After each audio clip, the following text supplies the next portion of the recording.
مباراة أولى بالدوري العراقي، نفط ميسان تعادل اليوم مع النجف، هل هي نتيجة إيجابية أم يعني لكم رأي آخر بهذه النتيجة؟ طبعا بالتأكيد. أولا أنا أشكرك على هذا اللقاء وأنا من المعجبين بحضرتك، ما جاي أجاملك. بالتأكيد أنت اليوم تشوف يعني انطلاقة الدور الممتاز، يعني من إطلاق يعني نادي فريق جماهيري قاعد جماهيري اللي هو نادي النجف. اليوم احنا كنا افضل بالمباريات صراحه. يعني مرات تصير يعني بكره القدم يعني تكون مرات له مرات انه، بس احنا بصوره عامه اليوم يعني نادي نفط ميسان قدموا مباراه جيده الحمد لله والشكر. يعني نقطه خارج ملعبنا نعتبرها فوز. تعرف هذا الفريق عنيد، الفريق النادي النجف بالتأكيد عن الكادر التدريبي، بالتأكيد عن أسبوع كامل اشتغلنا على قوة فريق النجف، واليوم نجحنا بهذا الأسلوب والحمد لله وشكر.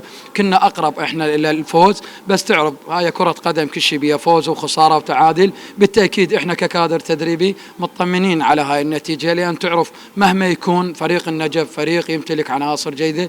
ومن خلال هذا اللقاء يعني نشكر جمهور نفط ميسان اللي اجوا من العماره ولاحقوا النادي نفط ميسان، تحياتي لهم. ونشكر الكادر التدريبي بصوره عامه، ونشكر الهيئه الاداريه بعيدين عن المجاملات. بس اليوم فريق لعب كره قدم، احنا كمدربين راضين على اللاعبين، انا اشكرهم من خلال هذا اللقاء. كابتن محمد، اليوم شلون شفت الاجواء بالجوله الاولى؟ شوف أنا كابتن بعيد عن المجاملات، بس مهما يكون يعني أنت اليوم انطلاقية الدوري حتى أنا كان ضغط عن اللاعبين، لأن تعرف هذا الدور النجوم الكرة العراقية يعطي طابع أكثر للاعب، وحتى يعطي طابع أكثر للمدرب من خلال تركيزه بالمباريات. أنت اليوم تشوف اللاعبين أكثر من مرة أخذناهم محاضرة انفرادي، اليوم من تقول لهم تحكي وياهم وتتكلم وياهم تقول لهم هذا الدوري راح يكون غير.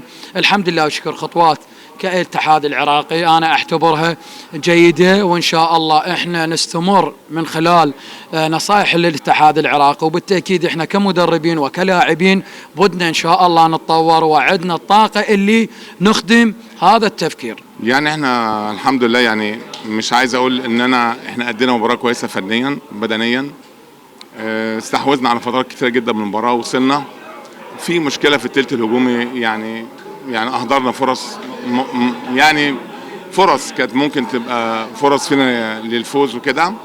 انما طبعا احنا هدفنا وطموحنا المكسب. انما انا رايي النهارده على اداء اللاعبين الحمد لله. دي اول مباراه، لسه التجانس، لسه عندنا مباريات كتيره جدا. الدوري ان شاء الله انا متفائل جدا الحمد لله. دي اول مباراه، ودايما البدايات بتبقى يعني لسه الاجواء بتاع المباريات الرسميه، الوضع الحمد لله يعني ايه، الاداء مبشر بالنسبه لي كفني كبدني. النتيجه طبعا احنا طموحنا كبير، نادي النجف نادي كبير وعايزين نكسب على ارضنا، انما ان شاء الله القادم هيبقى احسن وافضل ان شاء الله. يعني كابتن، المشكله الاداريه للمهاجم حازم المسؤول شلون؟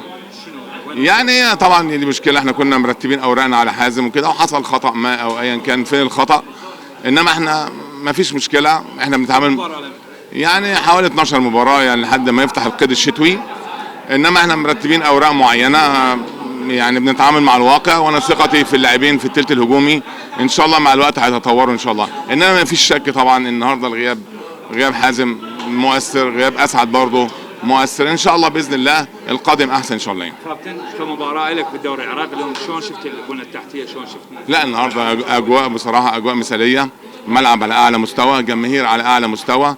الاداء الحمد لله اداء شكل كويس جدا جدا. احنا بنلعب برضه فرقه منظمه ولها اسم وكده. الحمد لله احنا ادينا مباراه كويسه جدا كمنظمين، مستحوذين على الكوره، بنوصل للمرمى، لينا شكل وكده.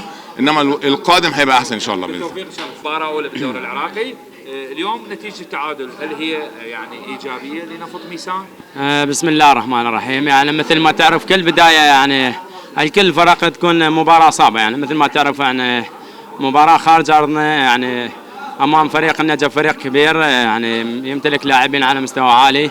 يعني مثل ما شفت الجمهور كان له عامل مهم للاعبين وتحفيز اللاعبين. الحمد لله أشكر يعني من هذا فريقنا يعني قدر يقدم مستوى جيد. ومثل ما تعرف يعني بداية انطلاق دوري جديد يعني تكون المباريات صعبة، والحمد لله أشكر يعني نتيجة مرضية لفريقنا. اولا بسم الله الرحمن الرحيم. مباراة كانت امام نفط الميسان مباراة صعبة، عادة ما تكون او غالبا ما تكون البدايات صعبة. قدمنا مباراة جيدة، حصلنا فرص كثيرة لكن للأسف ما استغليناها. نعتبرها يعني نقطة سلبية علينا لين كونها بين أرضنا وجماهيرنا.